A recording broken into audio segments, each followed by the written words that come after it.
ইয়া রাসূল সালাম আলাইকা, ইয়া হাবিব সালাম, ইয়া নবী সালাম আলাইকা। প্রচলিত মিলাদ জায়েজ কিনা, না জায়েজ হলে ইসলামের মধ্যে ক্ষতিকর দিকগুলো কি কি? মিলাদ কি? অনেকের মতে পড়া যায়, আবার অনেকের মতে মিলাদ পড়া যায় না। অনুগ্রহ করে সঠিক ব্যাখ্যা জানাবেন। প্রশ্ন করেছেন নূর নবী মুহাম্মদ সাল্লাল্লাহু আলাইহি ওয়াসাল্লামের শানে মিলাদ কিয়াম করা জায়েজ নাই। রাসূল করিম সাল্লাল্লাহু আলাইহি ওয়াসাল্লাম বলেছেন, মান সাল্লা আলাইয়া মাররাতান সাল্লাল্লাহু আলাইহি আশরা। যে ব্যক্তি আমার প্রতি একবার দুরূদ পাঠ করবে, আমার জন্য দুরূদ পাঠ করা মানে নবীর জন্য দোয়া করা, একবার দোয়া করবে, আল্লাহ তাআলা তার প্রতি 10 বার রহমত নাজিল করবে। কেউ যদি কোনো বেদাতিকে সম্মান করে, সে যেন ইসলাম ধ্বংস করার কাজে সাহায্য করে। মানে মিলাদ কিয়াম করা জায়েজ নাই। যে ব্যক্তি ঢালাওভাবে এই কথা বলে, সে নেহায়েত মূর্খ এবং জাহেল, কোরআন হাদিস সম্পর্কে তার কোনো জ্ঞান বা ধারণাই নাই। বরং মিলাদের কথাটা সরাসরি হাদিসের মধ্যে এসেছে, হাদিসে পরিচ্ছেদ এসেছে মিলাদের নামে, বাবু মা জা আফি মিলাদিন নবী, তিরমিজি 2য় খণ্ড 204 পৃষ্ঠা, এই নামে পরিচ্ছেদ আছে। দালাইলুন নবুয়াত 1ম খণ্ড, আল আজহার আল কাহেরা মিশরের ছাপ 76 পৃষ্ঠায় পরিচ্ছেদই আছে, বাবু জিক্রি মৌলিদিল মুস্তাফা। এভাবে মিলাদের উপর অসংখ্য পরিচ্ছেদ হাদিসের কিতাবে আছে। মিলাদ পড়া সুন্নতে সাহাবা, সোয়াবের কাজ, নেক কাজ, কোনো সন্দেহ নাই। আর মিলাদের কিয়াম হচ্ছে মুস্তাহাব, মুস্তাহসান, সোয়াবের কাজ, নেক কাজ। বলতে পারেন মুস্তাহাব যে তার প্রমাণ কি? আমি বলবো মিলাদের কিয়ামের বিপক্ষে দলিল কি, এটা আগে বলেন। কিয়ামের বিপক্ষে কোনো দলিল না থাকাটাই কিয়ামের পক্ষে প্রথম দলিল। কিয়াম শব্দের বাংলা অর্থ হচ্ছে দাঁড়িয়ে যাওয়া। আপনি যদি কিয়াম করতে চান, আপনাকে দাঁড়ানো লাগবে। এবার প্রশ্ন আসতে পারে, কিয়াম আমি করব, এর দলিল কোথায়?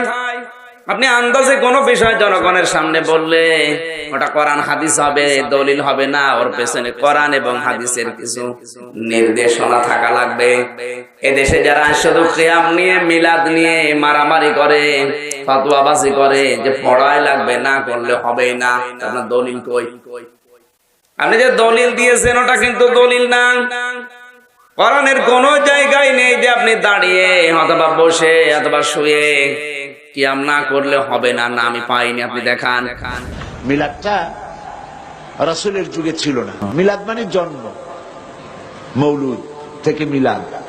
তখন এই মিলাদটা রাসূল করিম সাল্লাল্লাহু আলাইহি ওয়াসাল্লামের জন্ম বৃত্তান্ত। এই জন্ম বৃত্তান্তের যে সিস্টেম আমাদের দেশে, উপমহাদেশে চালু হয়েছে, কতগুলো লোক এক জায়গায় বসে, তারপরে সব দাঁড়াইয়া এনাবি সালাম আলাইকা কোরআন সুরে সমস্বরে একযোগে পড়ল। এইটা রাসূলের যুগে ছিল না, এটা সাহাবায়ে কেরামের যুগে ছিল না, এটা তাবিঈনদের যুগে ছিল না, এটা তাবিঈনদের যুগে ছিল না। এখন আপনারা মনে করেন যে কোন জিনিসে খুব সওয়াব আছে এমন কোন জিনিসকে রাসূলুল্লাহ আমাদেরকে জানান নাই, সাহাবায়ে কেরাম আমাদের জানান নাই। আপনারা কি এই ধরনের বিশ্বাস করবেন? যাতে সওয়াব আছে রাসূলুল্লাহ সব আমাদের জানাইছেন, সাহাবায়ে কেরাম আমাদের সব জানাইছেন।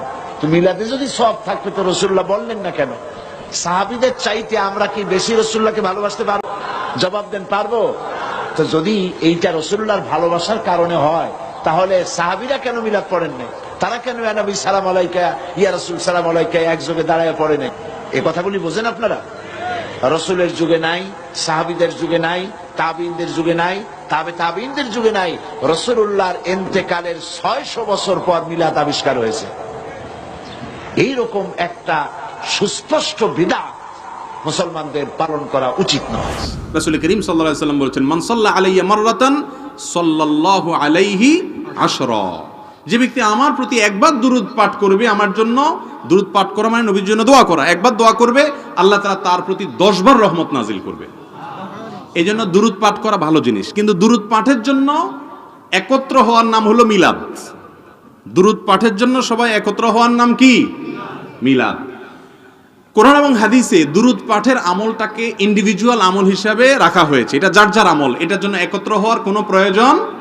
হজ একা একা করার জিনিস না, 5 ওয়াক্ত নামাজ পুরুষরা একা একা পড়ার জিনিস না, এখানে জামাতে পড়তে হয়। কিন্তু দুরূদ এটা পার্সোনাল, ওযু যেরকম যার যারটা করবে, দুরূদটাও যার যারটা সে করবে, এর জন্য একত্র হওয়ার কোনো প্রয়োজন নাই। আপনারা নামাজে যে দুরূদ পড়েন, সেটা কি সবাই একসাথে পড়েন না আলাদা আলাদা পড়েন? নাকি ইমাম সাহেবের সাথে সবাই সুর মিলায় পড়ে? যার যারটা শেষে পড়েন না?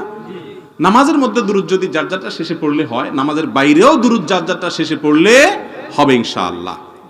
আর দুরূদের পাশাপাশি মিলাদের মধ্যে দুরূদ পড়তে পড়তে নবীর সম্মানে দাঁড়ায় যাওয়া, এটার নাম হলো কিয়াম। আমি একটা কথা প্রায় বলি, নবীর সম্মানে যদি দুরূদ পড়তে পড়তে দাঁড়ায় যাওয়া লাগে, তাহলে তো আল্লাহর সম্মানে কোরআন পড়তে পড়তে লাফানো উচিত, ঠিক না? ঠিক বলেন। নবীর সম্মানে দুরূদ পড়তে পড়তে যদি দাঁড়ায় যাওয়া লাগে, তাহলে তো কোরআন তেলাওয়াতের সময়, কোরআন আল্লাহর কালাম, ওইটা করার সময় তো ফ্যানে ঝুলে থাকা উচিত।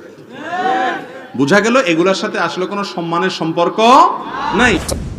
একটা হাদিসে আসছে যে কেউ যদি কোনো বেদাতিকে সম্মান করে, সে যেন ইসলাম ধ্বংস করার কাজে সাহায্য করলো।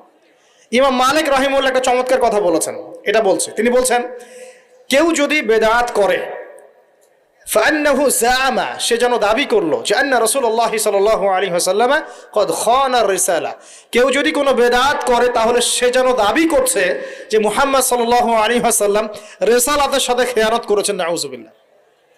একটু বোঝাই, আল্লাহর নবী কি আমাদেরকে এমন কোনো ভালো কাজ বাকি আছে যেটা আদেশ করেন নাই?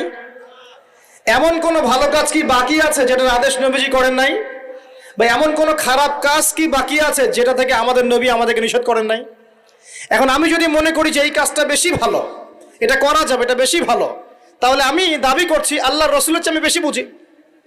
যেই ভালো নবী বলেন নাই তুমি সেটাকে ভালো বলছো, যেই খারাপ নবী বলেন নাই তুমি সেটাকে খারাপ বলছো, তাহলে তুমি নবীর চাইতে ভালো মন্দ বেশি বুঝতে পারছো সেখানে।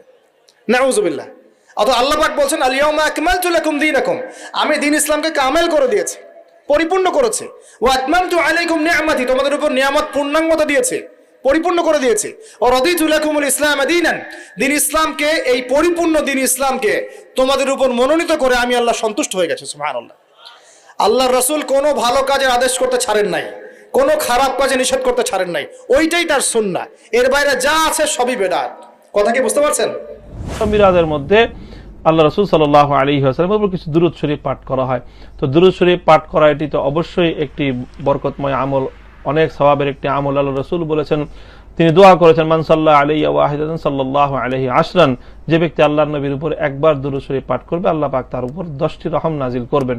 সুতরাং দুরূদ শরীফ পাঠ করা অত্যন্ত ফজিলতের একটি আমল এবং একটি অত্যন্ত বরকতের আমল এবং আল্লাহ পাকের পক্ষ থেকে রহমত পাওয়ার একটি আমল। এটি হলো যদি বলেন যে দুরূদ শরীফ পাঠ করা ভালো কাজ, কিন্তু আমাদের সমাজে দুরূদের সঙ্গে নানা ধরনের বিভিন্ন কাব্য এবং গীত এবং সম্মিলিতভাবে একসঙ্গে এক সুরে মিলিয়ে পড়াটাকে, এটাকে একটি আনুষ্ঠানিক রূপ দেওয়া হয়েছে। এর কারণে দেখা যায় যে দুরূদের উচ্চারণের মধ্যে অনেক বিকৃতি তৈরি করা হয়, যাতে অর্থের বিকৃতি ঘটে যায়।